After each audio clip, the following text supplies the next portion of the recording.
당신이 열심히 노력만 하면 사는 동안 부와 재물을 얻을 수 있다고 상상해보자. 돈, 꿈꾸던 집, 번창하는 새 사업, 주택 융자금 납부 등 원하는 것은 무엇이든지 말이다. 이런 상황이라면 당신은 어떤 모습을 보이겠는가? 계속 머릿속을 괴롭히던 의심과 걱정이 사라져 더는 정신이 산만해지지 않는다면 아마 좀 더 느긋해지고 신이 나서 자기 일을 더 즐기며 더 긍정적이고 감사하는 마음을 품을 것이다. 필요한 경우 자기 사업에 막대한 돈을 투자하며 겁나지만 흥미로운 새로운 기회에 뛰어들고 실수해도 재빨리 회복하며 말에 힘이 생기고 태도가 더욱 세련되어진다. 한마디로 앞으로 생길 일을 기대하며 행복해할 것이다. 내가 방금 묘사한 사람은 지금까지 이 책에서 이야기한 장점을 전부 갖춘 부유한 사람의 마음가짐이 있다. 그러니까 자기 자신에 대한 믿음이 확고한 사람의 사고방식을 설명한 것이다. 당신의 운은 믿음 안에 깃들어 있다. 금방이라도 거덜날 듯한 삶을 돈이 쏟아지는 삶으로 바꾸려면 신념이 필요하다. 신념이란 눈에 보이지 않고 증명되지 않으며 새롭고 놀라운 현실이 우리 손 안에 있다고 과감하게 믿는 우리의 일부분이기 때문이다. 신념, 즉 기적에 대한 믿음이 없다면 새롭고 위대한 무언가를 창조하려고 애쓰는 것이 다 무슨 소용이겠는가? 그것은 자기 주변을 한번 둘러보고는 됐다. 이보다 더 좋을 수는 없을 것 같아. 이 정도면 됐지 뭐 라고 생각하는 것과 같다. 신념은 가장 먼저 가장 가망없어 보이는 꿈을 이루기 위해 미지의 땅으로 들어가고자 당신이 타고 가는 로켓이다. 그리고 거기까지 가는 과정에서 당신을 이탈시키려고 애쓰는 온갖 방해물을 헤쳐나가야 하므로 로켓은 아주 튼튼하고 견고해야 한다. 당신이 만들겠다고 결심한 인생은 로켓이 부서지지 않아야 이룰 수 있다. 돈에 대한 자신의 정신나간 생각에 맞서야 할 뿐만 아니라 본인의 형편없는 두려움과 의심과 걱정을 야생 원숭이처럼 당신에게 던져대는 사람도 틀림없이 있을 것이다. 따라서 당신의 신념은 강렬한 불처럼 타올라야지 나태하게 늘어져서는 안 된다. 자기가 진심으로 바라보는 것은 전부 손에 넣을 수 있고 또 그것을 실현하기 위한 도구와 힘도 모두 지니고 있다고 믿어야 한다. 신념이 있으면 부자가 되는데 왜 도움이 되는지 살펴보자. 신념은 우리가 알고 있는 방법을 내버릴 수 있게 해준다. 당신은 자신이 아는 방법에 따라서 할 수 있는 일을 하고 될 수 있는 존재가 되었다. 그러면 지금과 같은 삶을 만들어냈다. 부자가 되겠다고 진지하게 결심했을 때 아무리 열심히 찾아보아도 새로운 방식으로 돈을 벌 방법이나 기회가 보이지 않을 수도 있다. 이것은 자기가 생각하는 형태의 방법에는만 집중하느라 바로 눈앞에 있는 지금껏 생각해보지 못한 방법을 보지 못하기 때문이다. 신념은 당신의 관심 초점을 과거의 낡은 방식에서 다른 데로 돌리고 새로운 현실을 만들어내는 새로운 현실과 기회와 방법에 마음을 열게 해준다. 돈 때문에 고생하던 프리랜서 작가 시절에 옷을 차려입고 나가 다른 사람들과 협력하는 일을 구하기로 결심했다. 그러나 그것이 어떤 일이고 그 일을 어떻게 찾아야 할지 아는 방법이 전혀 없었다. 아는 것이라고는 돈을 더 벌고 다른 사람을 돕고 아침마다 머리를 빗을 이유가 생겨야 한다고 진지하게 생각하는 것뿐이었다. 어느 날 친구에게 여성을 돕는 한 싱크테크가 자체적인 사업을 시작했으며 모임을 연다는 이야기를 들었다. 예전에 나 같으면 이 기회를 그냥 흘려보냈을 것이다. 사업에 대한 아이디어라고는 하나도 없는 내가 돈까지 내가면서 매주 그냥 앉아있기만 하면 얼뜨기처럼 보일 테니까. 그런데 당시 내 처지를 고려할 때 상당한 비용이 소요되고 또 그 모임으로 어떻게 돈을 벌 수 있을지 전혀 몰랐는데도 아주 괜찮은 기회라는 느낌이 들었다. 나는 어떻게든 금전적인 상황을 바꾸려고 필사적이었다. 그리고 이 기회에 집에서 벗어나 돈을 투자하는 사람들과 어울릴 수도 있었기에 결국 돈을 내고 참가하기로 했다. 강의실에 앉아 다른 여자들이 사업에 대해 브레인스토밍하는 것을 들으면서도 내가 어떤 사업을 할 것인가에 대한 아이디어는 전혀 없었다. 하지만 그 사람들이 자기 사업을 어떻게 꾸려나가야 할지 이해하도록 도와준다면 아주 멋질 것이라는 생각이 들었다. 긴 이야기를 간단히 줄이자면 그룹 토론을 진행하는 여성에게 혹시 진행하는데 도움이 필요하지 않느냐고 물었고 곧 그녀가 나를 채용했다. 그렇게 해서 처음으로 코칭 분야에 진출했고 덕분에 코칭 사업을 시작할 수 있었다. 이를 통해 많은 돈을 벌었고 결국 여기에 앉아 책까지 쓰게 되었다.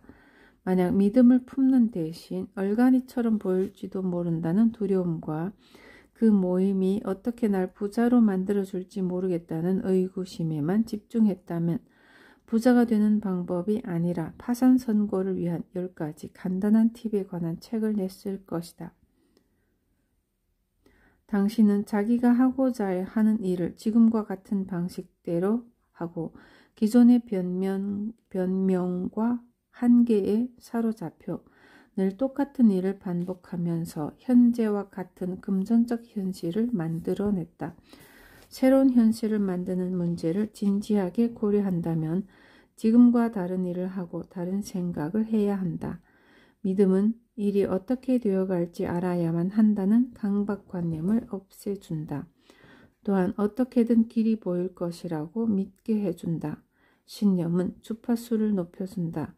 잘못되면 어떡하지 또는 어떻게 해야 하지 걱정하면서 손톱만 물어뜯을 것이 아니라 지금 부가 자신을 향해 다가오고 있다고 믿어야 한다. 그렇다면 자신의 감정적 상태가 의심과 두려움에서 들뜬 기대로 바뀐다. 이런 변화가 주파수를 높이고 마음을 열어주며 지금까지 보지 못한 사람과 기회를 알려준다. 이렇게 주파수가 올라가면 새로운 미지의 기회가 생겼을 때 비명을 지르며 도망가는 것이 아니라 과감하게 뛰어들 용기가 생긴다. 그 기회가 아무리 무섭거나 돈이 많이 들거나 농담처럼 느껴져도 말이다. 신념은 변화를 형성하도록 도와준다. 새롭고 부유한 자신이 되려면 현재의 낡은 정체성을 포기해야 한다. 신념은 자기가 손에 넣어야 할 것에 집중하고 그것을 믿도록 도와준다. 신념은 자신감을 높여준다. 현실의 가장자리에서 허공으로 뛰어내릴 수 있을 만큼 대담하다면 당신이 못할 일이 무엇이 있겠는가? 못할 일 같은 것은 없다. 신념은 풍부한 사고방식을 북돋아준다. 미지의 대상과 기적에 대한 믿음으로 자기에게 부족한 부분에만 집중하는 태도가 사라지고 무한한 가능성을 향해 곧장 나아가게 된다. 신념을 스탠드업 코미디의 맥락에서 한번 바라보자. 스탠드업 코미디로 자신을 낭떠러지 끝까지 몰아넣는 투지를 훌륭하게 비유할 수 있기 때문이다. 관중에게 농담을 던졌는데 반응이 전혀 없는 경우, 어디 숨을 데도 없는 무대 위에서 사람들의 시선을 한 몸에 받으며 실패를 곱씹어야 한다.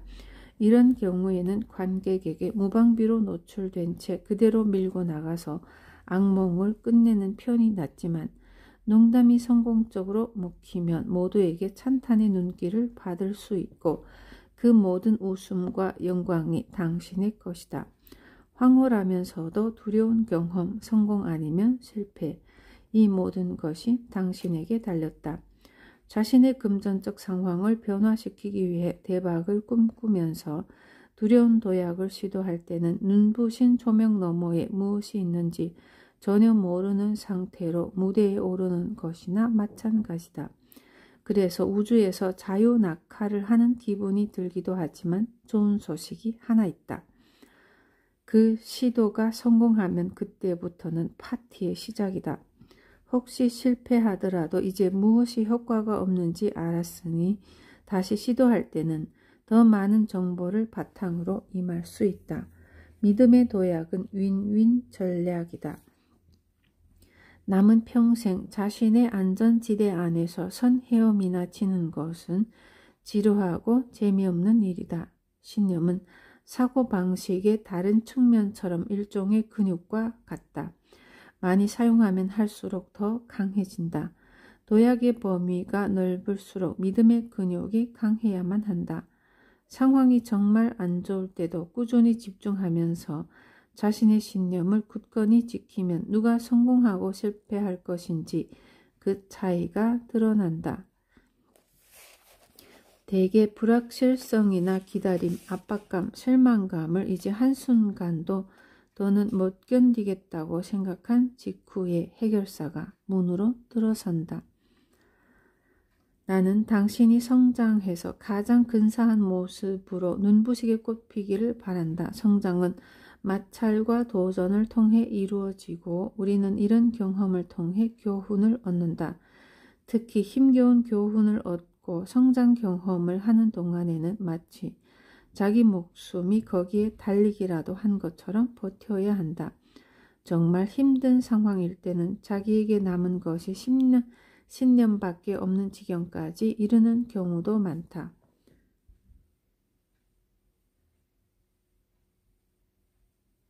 이때는 마치 하늘을 날거나 서핑을 하는 상황과도 같다. 자신의 믿음에 집중하면서 그냥 몸을 맡겨야 한다.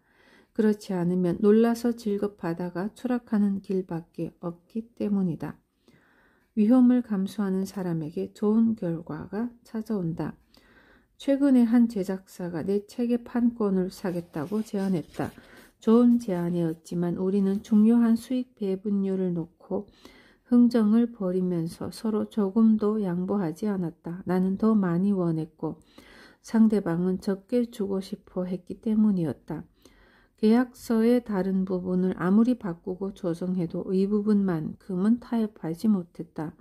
나는 그 사람들이 마음에 들었고 내 글과 유머 감각도 제대로 이해한다고 느꼈기에 가능하면 함께 일하고 싶었다. 상대방이 이게 저희의 최종 제안입니다 라는 무서운 말을 꺼냈지만 빌어먹을 배분율은 여전히 올라가지 않은 상태였다. 그렇기에 나는 결국 그들의 제안을 거절했고 사실 거절하고 싶지 않았지만 비슷한 제안을 한 다른 제작사와 함께 일하고 싶은 마음도 들지 않았다. 그럼에도 제시하는 비율이 너무 낮아 그 제안을 받아들인다면 후회하리라는 것을 알았다. 그러니 나 지금 무슨 짓을 한 거야? 누군가가 내 책을 가지고 TV 프로그램을 만들 기회를 거절하다니 라며 즐겁하는 것이 아니라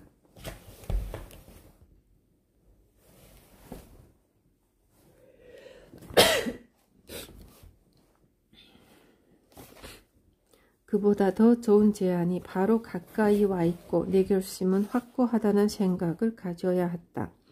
솔직히 말해서 내 신념에 의식적으로 집중하는 것은 힘든 일이지만 어쨌든 해냈다. 내가 바라는 거래가 곧 모습을 드러내리라고 계속 생각하면서 이 협상이 진행되는 모습을 상상하고 느끼고 감사하게 여겼다. 그러자 다음 주에 그들이 다시 찾아와 내가 요구한 배분율을 제시했다. 오래도록 함께한 신념이 없었다면 제안을 거절하거나 끝까지 버티다가 이런 멋진 결말을 맞이할 힘을 내지 못했을 것이다. 이 장의 마지막 부분에서는 믿음의 근육을 아주 탄탄하게 단련할 수 있는 방법을 몇 가지 알려줄 생각이지만 지금은 감사에 대해 잠시 이야기하고 싶다. 당신이 강화하려는 것이 신념이든 믿음이든 주파수든 생각이든 간에 감사하는 위대함으로 향하는 길목에서 모든 욕구를 충족하는 힘이다. 부는 감사하는 사람에게 고마움을 표한다. 감사는 당신이 여러 상황에서 접하는 에너지를 높일 수 있게 해준다. 힘겨운 상황에 맞닥뜨렸을 때 화를 내거나 포기하거나 풀이 죽는 것이 아니라 거기에서 얻은 교훈에 고마워한다면 진절머리 나는 낡은 습관을 반복하는 대신 주파수를 높이고 새 경험에 마음을 열 수 있다. 분노는 더 많은 분노를 불러온다. 새로운 것을 거부하면 계속 같은 곳에만 갇혀 지낼 수밖에 없지만 감사는 비천함의 고리에서 벗어나 새로운 가능성에 마음을 열고 자유로워질 수 있게 해준다. 실업자인 당신이 면접을 보려고 차를 몰고 가다가 사고가 발생했다고 가정해보자. 이제 면접 기회를 잃었으니 잠재적인 수입도 사라졌고 새 차를 사려면 빚도 더 많이 져야 한다. 나는 이런 상황에 처했을 때 모든 것을 저주하면서 타이어를 팔로 걷어차고 눈물을 흘리면서 분노와 좌절감을 터뜨리는데 대찬성이다. 자신의 감정을 부정하거나 억누르지 말고 자신의 삶을 강렬하게 인지해야 한다. 이 상황에서 대체 무슨 교훈을 얻은 것인지 모르겠더라도 일단 실컷 우라를 터뜨렸으면 그 다음에는 벌어진 일에 감사해야 한다. 당신은 한순간에 고속도로 갓길에서 오도 가도 못하게 되는 상황이 되어 깨진 유리와 도로 표지판 조각에 둘러싸였는데 이 상황이 자기 인생에서 어떤 작용을 할지 전혀 모른다. 나중에서야 이 사고가 난 덕분에 마음에 안 드는 직장에 들어가는 것을 피하고 지금 다니는 좋은 직장에 입사하게 되었다는 것을 깨달을 수도 있다. 아니면 마침내 정신을 차리고 부자가 되기 위해 무슨 일이든 다 해보겠다고 결심할 수도 있다. 차가 완전히 부서지면서 자신의 돈 문제를 직시하고 인생을 변화시키기 위해 끝까지 해보겠다는 마음을 먹었기 때문이다. 당신은 자기가 처한 상황의 희생자가 될 수도 있지만 그것을 어떤 식으로 인식할지는 스스로 책임져야 한다.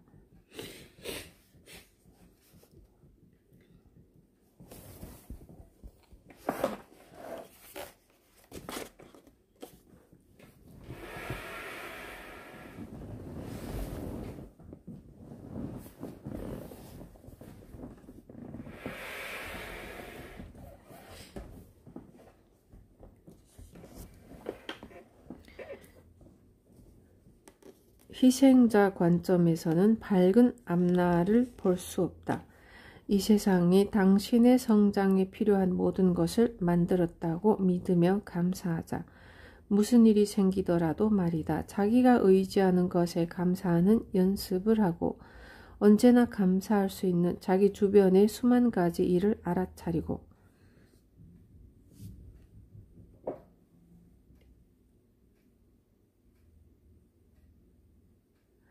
자기에게 일어나는 모든 일에 감사하며 기대감을 품자.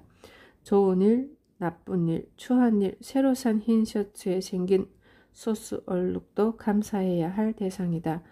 주위에 관심만 기울인다면 감사할 대상이 부족할 일은 절대 없다. 수입이 적어서 불만스럽고 속상하다면 실제로 시간을 내서 감사하는 마음을 품는 것이 중요하다. 특히 자기가 모든 일을 제대로 하고 있다고 느낄 때는 더욱 그렇다. 본인의 구체적인 목표에 대해서 잘 알고 부지런히 움직이며 큰 위험도 감수하며 겁나는 영업 전화도 걸고 웹사이트 제작을 도와준 사람에게 아껴둔 돈도 지급했는데도 돈이 들어오지 않는다면 말이다. 대체 왜 이러는 것일까? 다른 것은 다 잘했지만 감사하는 마음을 제대로 표현하지 못했다면 이 빌어먹을 돈이 이미 들어왔어야 마땅하다는 필사적인 태도 때문에 돈을 밀어냈을 가능성이 크다. 절망감은 돈을 쫓아버리고 감사의 마음은 돈을 끌어당긴다.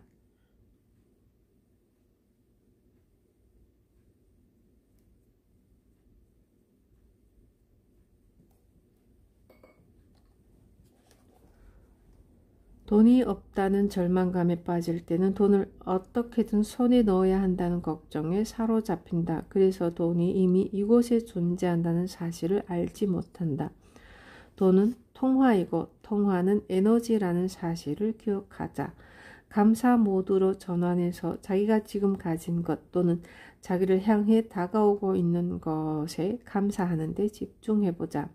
지금 당장은 눈에 보이는 돈이 없더라도 조만간 돈이 생길 것이라는 믿음이 강해진다. 그리고 이 믿음이 효과적으로 움직이면서 감사를 느끼는 대상과 기회가 나타나기 시작할 것이다.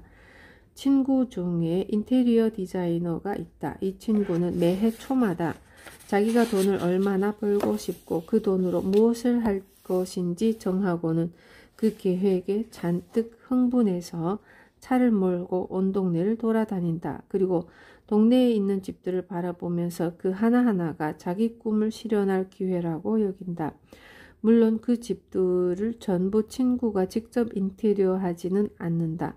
세상에 자신의 서비스를 이용할 사람과 인테리어를 할 집이 무수히 많다는 믿음을 고정하기 위해 이런 훈련 방법을 쓰는 것이다.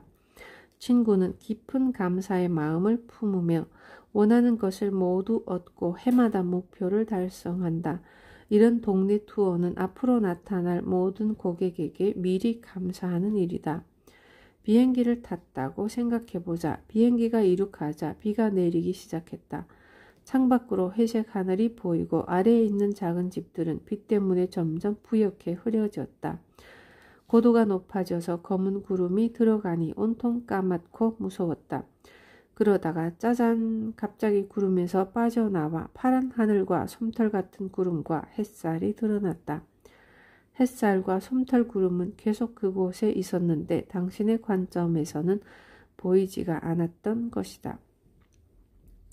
현재 당신이 처한 상황이 아무리 이상하고 절망적이더라도 상관없다. 왜냐하면 그것은 이 순간 당신이 겪는 현실일 뿐 진실이 아니기 때문이다.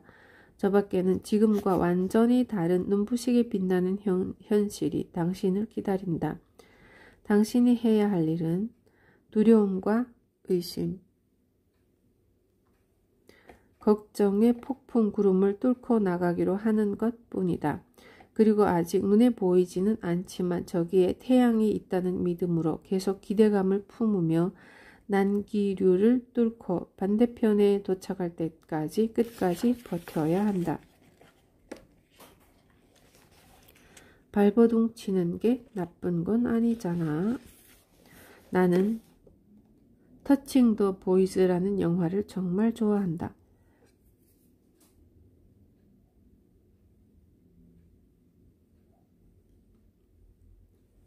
인간이 한 번도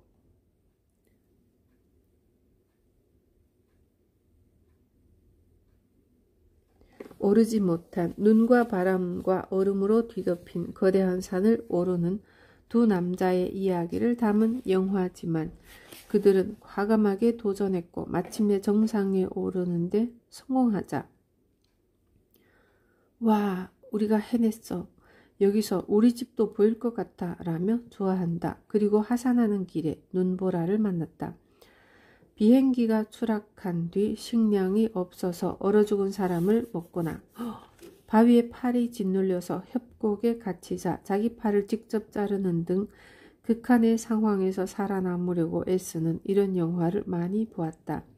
그런 영화 중에서도 터칭 더 보이즈는 단연 최고다. 왜냐하면 그중 한 남자에게 벌어진 상황이 이보다 더 나쁠 수는 없으리라 생각한 순간 일어난 일이 너무 끔찍한 탓에 영화를 보는 내내 세상에 라고 큰 소리로 비명을 지르게 되기 때문이다. 당신도 꼭 이 영화를 봤으면 하기에 자세한 내용까지 다 말하지는 않을 테지만 그래도 영화 마지막 부분에 대해서는 이야기하려 한다.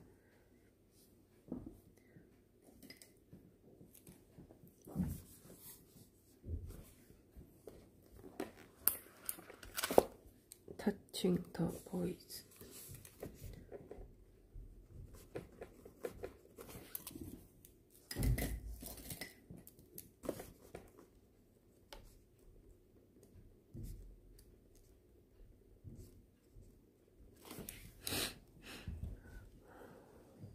이 남자는 엄청난 고난을 연달아 겪으면서도 살아서 그곳을 빠져나가겠다는 마음 하나로 끝까지 버텨냈다. 끝없이 펼쳐진 빙하를 가로질러야 했으며 그 과정에서 언제든지 발밑에 얼음이 갈라져서 거대한 크레바스로 굴러떨어질 수 있었다. 그리고 빙하를 벗어나자 이번에는 말도 안 되게 뾰족한 돌로 뒤덮인 지형을 지나야만 했다. 그는 이 모든 과정을 부러진 다리 한쪽 다리, 동상과 일광 화상을 입어 페퍼로니 피자처럼 보이는 얼굴, 동상에 걸린 손가락과 발가락에 식량도 물도 선글라스도 없이 그래서 설맹 증상을 겪으며 자기 배설물에 뒤덮인 채로 해낸다. 게다가 머릿속에는 정말 마음에 안 드는 노래가 계속 맴들기까지 했다. 그는 쉐빙 도끼를 목발 대용으로 사용하려고 했지만 별로 효과가 없었기에 발걸음을 내디딜 때마다 계속 미끄러지고 넘어졌다. 그래서 심하게 다친 다리를 바위에 부딪힐 때마다 고통에 울부짖으며 고함을 질렀지만 그래도 절대 포기하지 않았다. 깡총 뛰고 넘어지고 비명을 지르면서도 베이스 캠프를 향해 계속 나아갔다. 사실 그가 겨우 베이스 캠프에 도착할 무렵에는 그곳이 비었을 가능성도 있었다. 팀원 모두가 그가 죽었다고 생각하고 짐을 꾸려서 떠났을 수도 있는 상황이었다. 이런 고통스러운 여정이 900년쯤 계속될 것처럼 보이는데 여기서 잠깐 이 여자가 지금 내가 돈을 벌기 위한 여정이 이렇게 힘들 거라고 이야기하는 거야? 라는 생각이 든다면 잘 듣기 바란다. 당신이 얼음 땅처럼 황량한 텅 빈 은행 계좌에서 탈출하도록 도와줄 좋은 정보가 많기 때문이다. 이 등반가의 행동에서 가장 중요한 것은 어떻게든 살아남겠다고 결심한 것이다. 이것은 너무나도 단순한 본능적 의지처럼 여길 수도 있겠지만 당신은 살겠다고 다짐해 본 적이 있는가? 그러니까 자기가 좋아하는 방식대로 살겠다고 결심한 적이 있느냐는 이야기이다. 더없이 부유한 삶을 살기에 충분할 만큼 부자가 되고 싶다고 진지하게 생각한다면 머릿속에 기분 나쁜 노래가 맴도는 상황에서도 생명을 위협하는 무시무시한 역경에 맞선 남자와 같은 끈기와 강인함으로 결심을 다져야 한다. 별로 진지하지 못한 가벼운 결심의 경우 일이 잘못되거나 힘들어지거나 많은 시간과 돈이 들어가면 곧바로 좋아하는 변명거리를 내민다. 또 왜 여기서 중단하는 것이 현명한지 설득력 있는 독백을 늘어놓거나 선택 가능한 방법에 무게를 잰다. 그냥 다 포기하고 여기 누울래. 두어 시간만 지나면 꽁꽁 얼어붙을 거야. 그러면 아무 감각도 느끼지 못할 테고 별이나 바라보다가 서서히 죽어가면 새들이 내 갈기갈기 찢긴 다리를 쪼아먹기 시작하겠지. 진지한 결단을 바란다면 당신은 자기 자신을 철저히 감시하면서 당장 필요한 일을 하고 두려움과 무의식적인 거부를 밀어내고 미지의 세계로 뛰어들기를 촉구해야 한다. 여기까지 말하는 결단이란 제2의 계획 같은 것은 없다는 뜻이다. 여태까지 한 발은 문 밖에 둔 상태였는데 이제 두 발 다 안에 들어와 본격적으로 시작하게 되었으니 이러쿵저러쿵 하지도 못하는 것이다. 대안을 마련해 두었다면 그것은 결단을 내린 것이 아니다. 결단의 라틴어 어원은 말 그대로 끊는다는 뜻이다. 그래서 다른 선택권은 없으며 자기가 내린 결정 하나에만 전념해야 한다. 사람들이 결정을 내릴 때 초조해하거나 저항감을 느끼는 이유는 한 가지 결단을 내리면 하고 싶은 다른 멋진 일을 놓칠지도 모르는 공포와 두려움 때문이다. 하지만 모든 일을 다 하려다 보면 결국 아무것도 할 수 없다. 성공으로 향하는 길에 떨어진 가장 큰 바나나 껍질 중 하나는 당신의 시간과 집중력을 분산하는 것이다. 정신이 사방에 분산되면 한 가지 일에만 적극적으로 달려드는 것이 아니라 여러 가지 일을 대충 처리한다. 부자가 되는 법을 알아내고 그 목표를 이룰 때까지 계속 전진하겠다고 굳게 결심하면 훗날 그 보상의 일부로 부자가 되겠다는 결심을 지키느라 못한 일을 모두 할 수 있을 것이다. 나는 부자가 될 것이고 돈이 들어올 때까지 어떻게든 이 결심을 지키겠다는 굳은 다짐만 해도 성공할 수 있다. 어떤 결심을 하면 무의식적으로 그것을 이루겠다는 생각에 사로잡힌다. 그래서 아무리 겁이 나도 사방에서 기회를 찾으려고 한다. 또 애초에 부자가 되는 것이 가능하다고 여기지 않았다면 그런 결심도 하지 않았을 것이기 때문에 신념은 황소처럼 강하다. 자기가 바라는 것이 이미 세상에 존재한다는 사실에 감사하면서 계속 그 생각만 하기에 어느새 마음속에서는 현실이 되고 커다란 위험도 무릅쓴다. 욕실 색을 바꾸는 사소한 일을 결정할 때도 우리는 100만 번은 보았던 페인트색을 완전히 새로운 시선으로 바라보고 계속 그 이야기만 해야 한다. 또 페인트색을 고르라며 친구들을 괴롭힌 탓에 손에 페인트를 들고 다니는 모습만으로도 죄다 숨어버릴 정도로 그 일에 몰두해야 한다. 굳은 결심은 마음가짐과 행동 등 모든 것에 활기를 불어넣는다. 갈망은 생각으로 전달되는데 행동으로 옮기려고 할 때 그 갈망을 받아들인다. 중요한 사실이 하나 더 있다. 우리는 어떤 결심을 한 뒤 머릿속에 떠오르는 생각과 새 계획에 세심한 주의를 기울여야 한다는 것이다. 자신의 낡은 습관이 앞길을 가로막고 새로운 당신을 방해하려고 하기 전에 알아차려야 한다. 갑자기 떠오른 좋은 계획 하나가 인생 전체를 바꿔 놓을 수도 있지만 당신 자신이 그 계획을 실행에 옮기지 않는다면 결국 아무 일도 일어나지 않는다. 그리고 잠재의식은 은밀하게 움직여서 무슨 일이 벌어졌는지 채 알아차리기도 전에 당신을 가로막을 수 있다. 내 능력이 닿지 않는 듯 하거나 원치 않게 해야 하는 계획을 실행에 옮기지 않고 그것을 다른 방식으로 해낼 수 있는 척 하느라 얼마나 많은 시간을 낭비했는지 모른다. 다시 말해 날 억지로라도 성장시켜줄 계획들을 외면해온 것이다. 나는 이런 계획이 떠올라도 눈길조차 주지 않고 그 즉시 불가능한 일이라며 한쪽으로 치워버리는 천재적인 솜씨를 발휘한 것으로만 유명했다. 다음 계획, 그리고 다시 불평과 혼란에 빠져 어째서 나는 이 구렁텅이에서 빠져나가지 못하는 것인지 의아해했다. 산에서 오도 가도 못하는 처지에 놓인 불쌍한 등반가에게 떠오른 계획이 바로 삶을 변화시키는 계획의 좋은 예이다. 그가 시련을 헤쳐나가게 해준 몇 안 되는 소지품 가운데 손목시계가 있었다. 눈을 뜰 수 없을 정도로 하얗게 빛나는 눈밭에 누워 다친 다리를 끌고 걸어가야 하는 어마어마하게 넓은 땅을 바라보던 그는 멀리 떨어진 곳에 경사나 절벽 혹은 무언가 눈에 띄는 부분이 있는 지점을 하나 정하고는 20분 안에 그곳에 가겠다고 결심했다. 시계의 타이머를 설정하고는 아무리 통증이 심하고 어떤 장애물이 나타나도 타이머가 끝나기 전에는 그 지점에 도달하는 데에 모든 생각과 에너지를 집중했다. 그것이 불가능해 보이는 일 앞에서 마음의 평정을 잃지 않고 앞에 가로놓인 엄청난 거리를 주파할 수 있는 유일한 방법이라고 생각했다.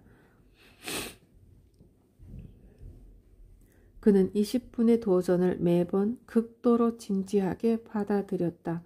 타이머가 끝나기 전에 목표 지점에 도달하는 것을 절대 양보할 수 없는 절박한 사안으로 여겼다. 그리고 목표를 달성하지 못할 경우 단순히 손목시계에 지는 것이 아니라 자신이 위태로워진다는 것을 알았다.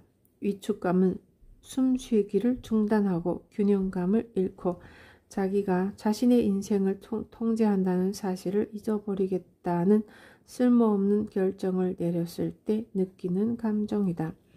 삶에 큰 변화를 일으키기 시작할 때는 매우 위축되는 감정을 느끼는 것이 일반적이다. 현재 삶에서 여전히 많은 일을 하고 있는데 이제 새로운 목표를 달성하기 위해 더 많은 일을 해야 한다고? 그것도 평범한 일이 아니라 지금까지 너무 겁이 나서 시도도 못 해본 엄청나게 무서운 일이다. 어찌나 무시무시한지 갑자기 세상에 나 못 움직이겠어. 진짜야. 내 팔에 문제가 생겼나 봐. 이걸 들어 올릴 수가 없어. 같은 상태가 되기도 한다. 위축되는 느낌도 평온함과 마찬가지로 일종의 마음 상태일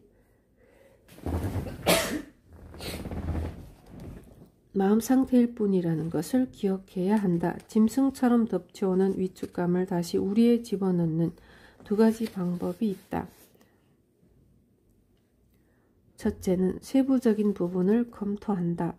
우리는 삶의 모호하고 무한한 세부사항이 우리를 불행으로 몰아세운다고 생각하면서도 화를 내는 등 불필요한 고통을 너무 많이 겪으며 산다. 그러면서 대개 자기가 무슨 이야기를 하는지도 모른다. 예를 들면 이렇다.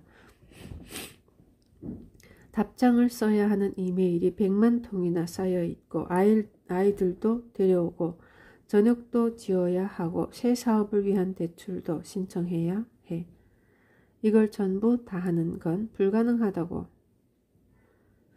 이러던 것이 검토를 거치면서 다음과 같이 바뀐다. 사실 밀려있는 이메일이 100만 통이 아니라 12통이라서 답장하는데 45분밖에 안 걸렸어. 저녁 준비에는 30분이 걸렸고 아이들 데려오는 건 이웃에게 부탁했지. 그랬더니 대출 신청서 쓸 시간이 엄청 남지 뭐야. 물론 때로는 감당할 수 없을 만큼 일이 많을 때도 있지만 일을 명료하게 정리하면 당신이 느끼는 위축감이 대부분 사라진다. 둘째는 해야 할 큰 일을 작은 덩어리로 나눈다. 책 한 권을 다 써야 하는 작업에 직면하면 길에 들어 누워버리고 싶을 테지만 자리에 앉아서 한 챕터를 쓰는 정도라면 신나게 할 수 있다. 만신창이 몸을 이끌고 험난하게 이를 데 없는 얼어붙은 땅을 몇 킬로미터나 가로지르라고 하면 당장 이 상황에서 벗어나고 싶다. 하지만 20분 안에 A 지점에서 B 지점까지만 가라고 한다면 즐겁지는 않아도 아주 못할 일처럼 느껴지지는 않을 것이다. 시간을 잘게 쪼개 쓸 때 얻는 또 하나의 중요한 장점은 집중력이 생긴다는 것이다. 산에서 조난을 당한 남자의 예를 다시 들어보자. 그는 20분간 힘을 다하는 동안에는 당장 해야 하는 눈앞의 일에만 집중했다. 이런 집중력이 두 가지 일을 해냈다. 하나는 그의 믿음을 강하게 한 것이다. 그는 자기 몸을 목적지까지 끌고 가는 일에만 집중했고 그것이 끝이다.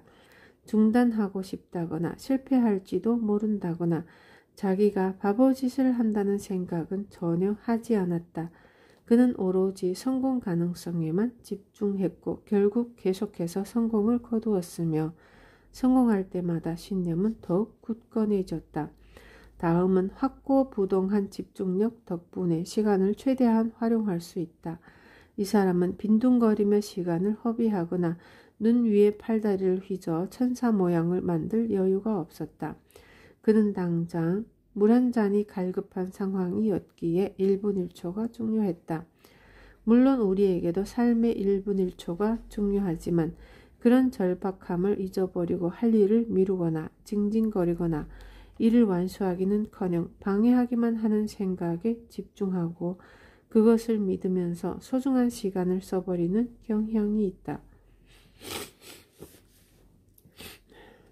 직장에서 하루 8시간을 보내는 사람들은 그중 약 3시간만 생산적으로 일하고 나머지 시간은 정수기 앞에서 노닥거리거나 섹스에 대해 생각하거나 페이스북에서 개를 쫓아다니는 오리 영상을 보면서 보낸다.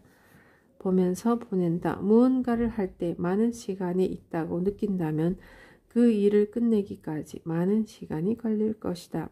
반면 당신에게 시간이 20분밖에 없다면 그 일을 20분 안에 마치게 된다. 시간을 잘게 쪼개서 한 가지 일에 집중하면 일의 생산성을 극대화하면서 다른 일을 할 수 있는 시간을 많이 확보할 수 있다. 시간은 그것을 참으려는 사람이 아니라 만들어내는 사람에게 온다.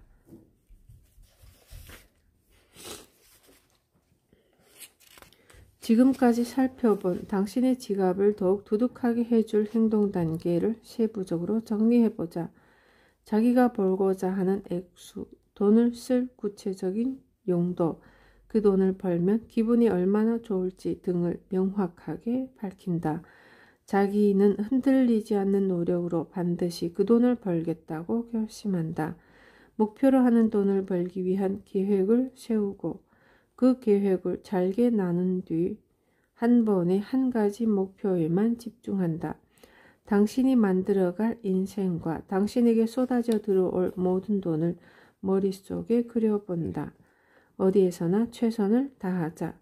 계획을 실행하는 동안 볼링장 탁자 밑에서 껌을 떼어내는 일자리를 얻었다면 자기가 좋아하지 않는 직업을 가진 데 화를 내기보다는 볼링장 최고의 껌 제거 전문가가 되겠다고 생각하자.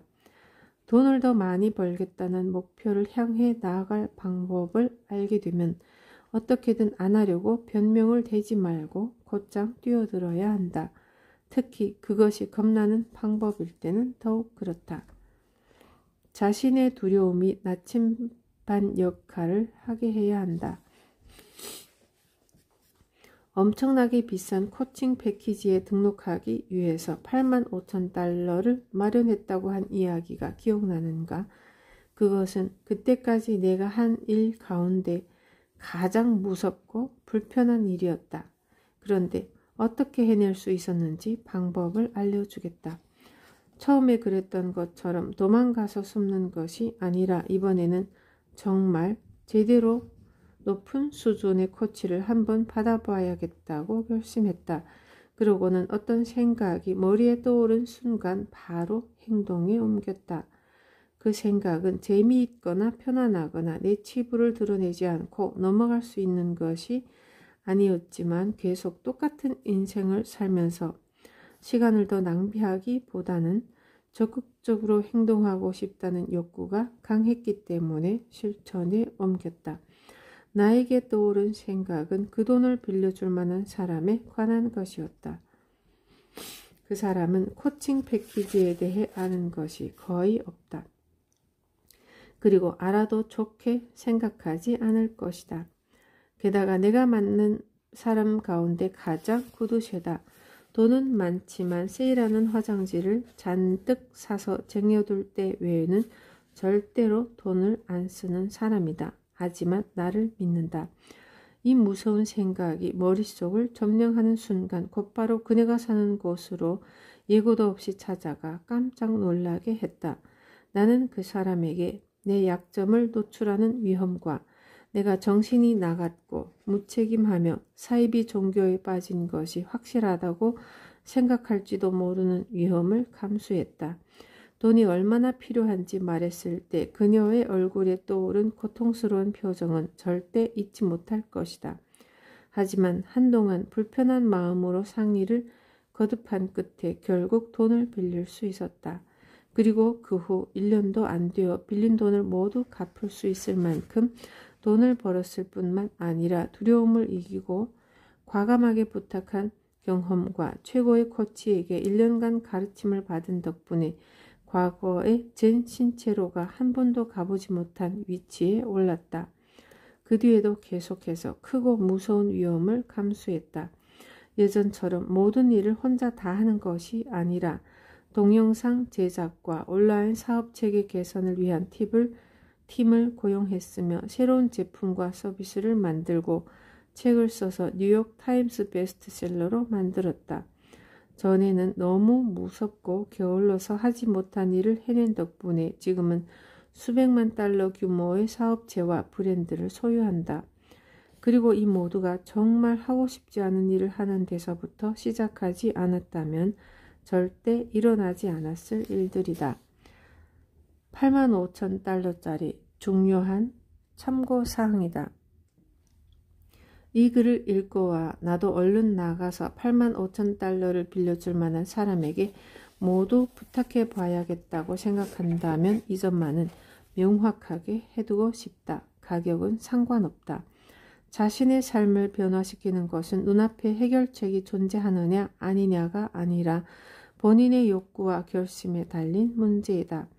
부자가 되기 위한 자산을 마련하기 위해 일정 돈을 반드시 손에 넣겠다고 결심할 경우 그것이 80달러든 8만 달러든 그 돈은 이미 존재하므로 얻기 위해 얼마나 진지하게 노력하는지가 관건이다. 자신을 설득해서 필요한 일을 못하게 하는 가장 빠른 방법은 피해자 의식에 빠지거나 다른 사람은 애초부터 가진 것이 더 많고 자기만 힘들게 생활하니 노력해도 소용없다고 판단하는 것이다.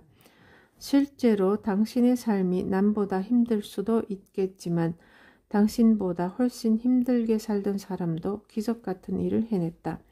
성공을 위해서는 당신이 지금 처한 상황이 아니라 앞으로 어디에서 어떤 사람이 될 것인가 하는 결심이 중요하다. 때로 다음 단계로 넘어가기 위해 감수해야 하는 무서운 위험 중에 아직 손에 넣지 못한 돈을 쓰는 것도 있다. 이는 기본적으로 빚을 지라고 종용하는 것이기 때문에 매우 논란이 많은 주제이다. 우리 사회에서는 빚을 아주 위험한 것으로 여기기 때문이다. 하지만 빚도 다른 모든 것과 마찬가지로 마음가짐에 달렸다. 자기 수중에 없는 돈을 무모하게 쓰고 분수에 넘치는 생활을 하고 빚을 갚겠다는 진정한 투지나 계획이 없는 것도 하나의 마음가짐이다. 이런 식으로 생활하라고 권하는 것이 아니다. 또 만약에 다른 방법이 있다면 굳이 빚을 질 필요도 없다. 이것은 최후의 수단이기는 하지만 올바른 마음가짐만 갖춘다면 얼마든지 실행 가능한 방법이다. 내가 말하는 것은 위험을 감수하고 위기가 발생해도 잘 대처하며 돈을 벌 때까지 멈추지 말라고 스스로 자신에게 종용하는 마음가짐이다. 이는 여행이 가고 싶지만 적당한 시간을 못 찾는 경우와 비슷하다. 이때도 일단 비행기 티켓을 사고 호텔을 예약하고 필요한 것은 전부 준비한 뒤 거기에 맞춰서 일정을 짜야 한다. 시간이 날 때까지 마냥 기다리기만 한다면 그런 날은 절대 오지 않을 것이다. 이 경우도 마찬가지다. 먼저 돈이 생기기만을 기다린다면 그런 일은 절대 일어나지 않을 것이다. 나도 내 능력을 최대한 발휘해서 형편없는 생활에서 벗어나 부자가 되고자 노력할 때 계속 이런 식으로 일을 진행했다. 코치 비용을 지불하기 위해 새 신용카드를 발급받고 신용카드 빚을 갚기 위해 코치가 하라고 시킨 일은 아무리 겁이 나도 전부 했다. 그런 식으로 해서 몇 달 안에 빚을 전부 갚았다. 1년 수입이 3만 달러밖에 안 되던 그 시절에 필요한 돈이 생길 때까지 마냥 기다리기만 했다면 코치를 고용하고 생계를 유지하는 일을 동시에 해내는 것은 불가능했을 것이다. 지금보다 빚을 더 많이 진다는 무시무시한 도약을 감수했지만 이는 내 삶을 바꿀 준비가 된 나에 대한 전폭적인 믿음이 있었기에 가능한 일이었다. 이런 식의 위험을 감수하는 것은 희생자가 되는 것이 아니라 자기 인생을 책임지는 행동이다. 자기 자신을 믿고 또 원하는 것은 무엇이든지 이룰 수 있다고 믿어야 한다. 그리고 그 과정에서 어떤 사람이 되느냐가 중요하다. 새 매장을 열 장소를 빌리기 위해 대출을 받거나 새 비서에게 봉급을 주기 위한 돈을 빌려야 하는 경우 빚을 갚기 위한 계획을 세운 뒤 그만큼의 돈을 벌라고 자신에게 종용해야 한다. 안전지대 안에 느긋하게 앉아있을 여유 같은 것은 없다. 돈을 다시 벌면 믿음과 감사의 마음으로 그 돈을 받아서 쓰고 주파수를 높게 유지하면서 집중력을 강화해야 한다. 그리고 돈을 벌기 위해 필요한 일을 전부 하라고, 특히 새로운 높이에서 더 무서운 도약을 하고 목표를 달성할 때까지 멈추지 말라고 자신에게 요구하자. 평균 4,500달러 선이던 월 수입을 35,000달러로 늘린 내 고객 켈리. 켈리는 티셔츠 회사를 운영한다. 당시 그녀는 아무리 돈을 많이 벌어도 그럭저럭 먹고 살 정도의 돈밖에 안 남는다는 사실에 좌절했다. 차가 고장난다거나 예상치 못한 청구서가 날아오는 등 계속 무슨 일인가가 생겨서 돈이 다 새나가는 것이었다. 켈리는 일거리를 더 많이 맡고 싶었지만 혼자 힘으로는 감당할 수가 없었다. 그렇다고 누구를 가르쳐서 일을 시키는 것은 자기가 너무 바빠서 힘들다고 여겼다. 그리고 사업이 부진할 때는 돈이 없으니 직원을 고용해서 양성할 만한 여유가 없다고 생각했고, 그렇게 몇 년 동안이나 이 악순환의 고리에서 빠져나가지 못했다. 난 직원을 채용할 방법이 없다고 스스로 확신했다. 융자금 상환도 늦어지고 있었고 새로운 일거리도 들어오지 않았기에 내가 어떻게 다른 사람의 수입을 책임질 수 있겠는가 라고 계속 생각했다. 그래서 젠 코치가 성장하고 싶다면 누군가를 고용해야 한다고 말했을 때 완전히 겁에 질렸다. 하지만 그때 갑자기 내 마음이 바뀌었다. 그렇게 하라는 허락을 받고 나니 나는 마치 어떤 통찰이 생긴 것처럼 그것이 바로 내가 해야 할 일이라는 것이 명백해졌다. 이런 변화가 생기기 전까지는 그 사실을 확인할 방법이 없었다. 직원 채용에 전념하기 시작하자 선택의 여지가 없었다. 직원에게 급여를 지불할 돈을 벌어야만 했고 이는 정말 겁나는 일이었지만 한편으로는 더없이 의욕을 고취하기도 했다. 채용한 직원이 일을 시작하자 닫혔던 수문이 열리듯 일이 밀려들기 시작해서 내가 올바른 결정을 내렸다는 사실을 바로 알게 되었다. 직원이 없었다면 밀려드는 일거리를 모두 처리할 방법이 없었을 것이다.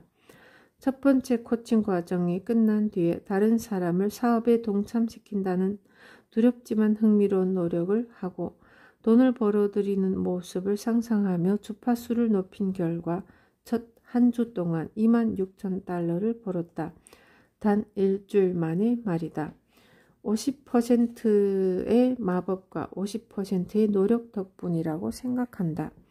돈 때문에 한밤중에 잠에서 깨 스트레스 받지 않아도 된다는 것은 정말 기분 좋은 일이다.